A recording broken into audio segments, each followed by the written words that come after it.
I had always wanted to go to a big university and to do business someday, which all my family members had done. If I look back on my college experience, it was very legalistic. I had a lot of truth and not enough grace. When I first moved to Durham, I think the first Sunday I sat next to John Hawkins, and he told me about what he was working on in his organization.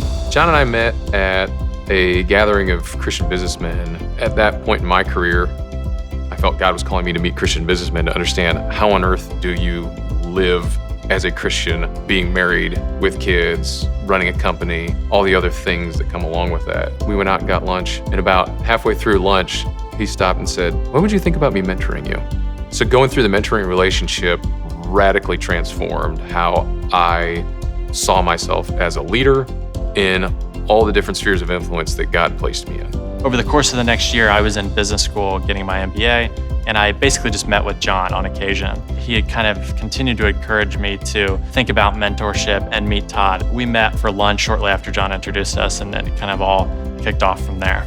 I saw a lot of the same things in him that I knew were true about myself when I was in his season of life.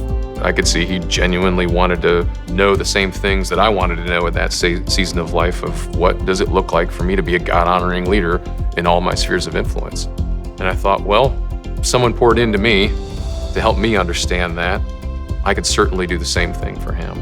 Todd has really helped, I think, keep me on track and thinking about how does my faith and what I say is important change my behavior, change the way I think, calm me in tough situations, encourage me in others. Todd has been helpful in modeling, I think, how to be vulnerable while also not having to compromise this idea of you can't be a leader. If young men and women don't get mentoring that helps them grow as a follower of Jesus, they get swept up in the current of the culture. They might be able to talk the talk, but the fruit from their life is not apparent in how they live their day-to-day lives. I am excited for CJ because he's excited about growing as a leader. He earnestly wants to be a godly man in all the spheres of influence that God has placed him in. When I think about our mentorship and how it's changed me and made me a better person, mentoring helps remind me of what I know to be true. God cares for me like a father would, and everything in my life He is both a part of and will provide.